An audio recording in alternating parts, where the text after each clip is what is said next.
folks, it's Dub here again, and came to bring you guys a little DIY lantern.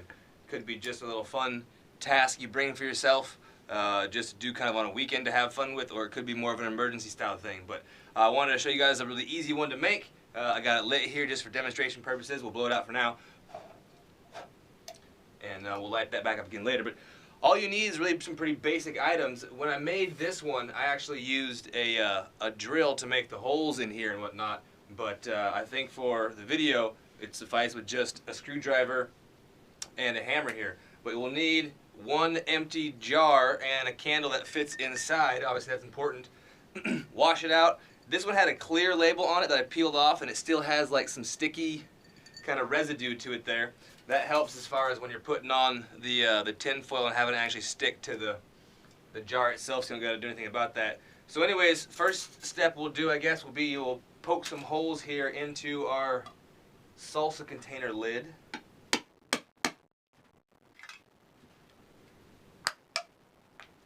that back in real quick. And we'll just make a few vent holes here real fast.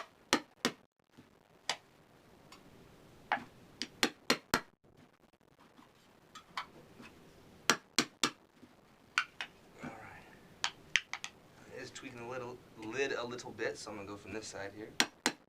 And it does create some sharp edges on the metal, so do watch yourself as far as that goes.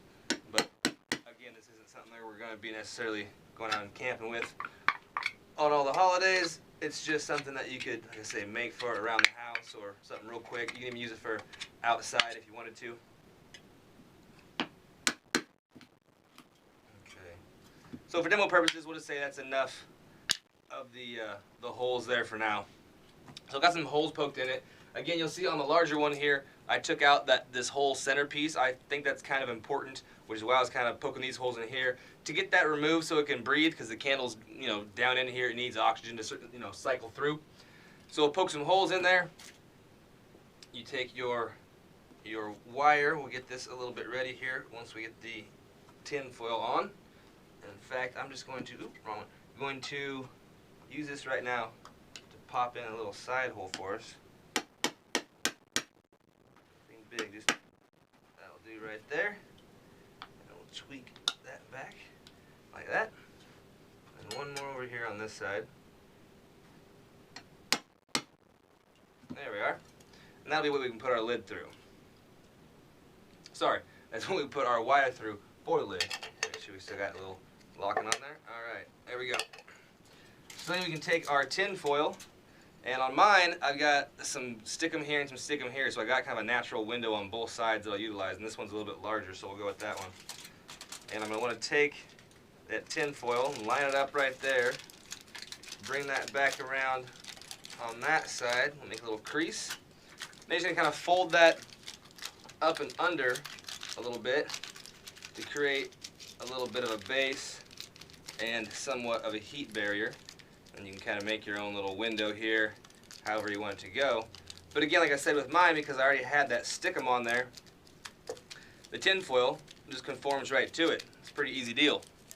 So now you've got a reflective jar with a gap here. So like I say, this one here I've made a little bit wider, but that was just how I was using that one and the piece of tin foil I had. So we'll see how this one goes. So take our little piece of tin here, and we're going to bring that down and up and through one of our holes.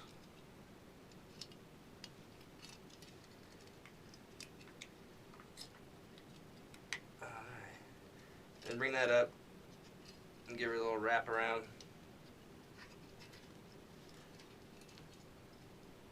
Something like that.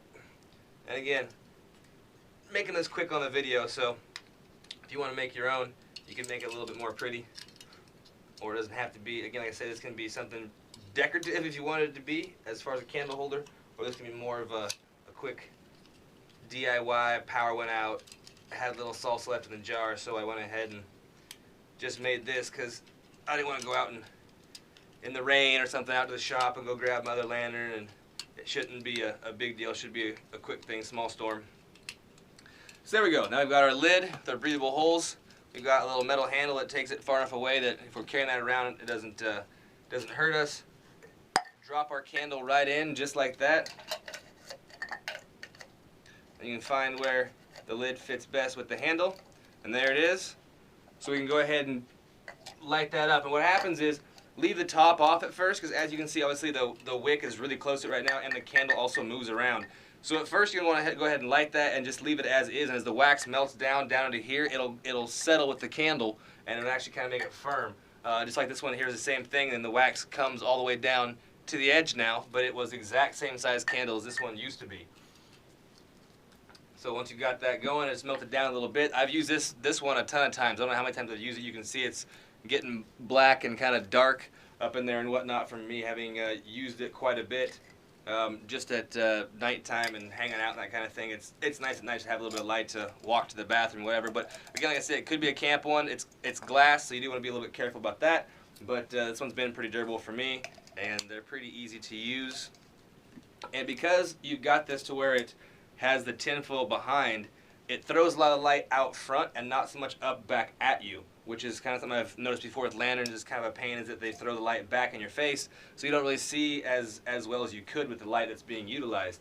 Now it is daytime right here, but I'll try and close the curtains up and turn the light off and maybe give you an idea of some of the light that it throws out.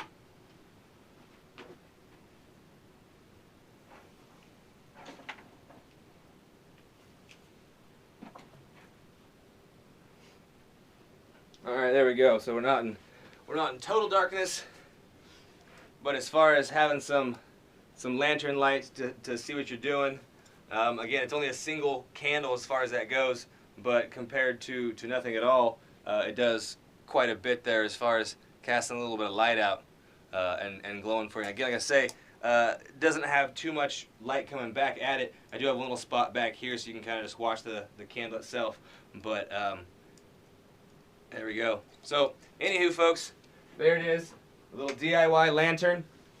And like I say, it works pretty well. You can angle it back so the little handle's out of the way so it doesn't get hot, and it pops right back up to go ahead and carry it around. And the distance is far enough from the flame that doesn't hurt your hand. So, anywho, folks, there we go. DIY candle. Thanks for watching. Appreciate it.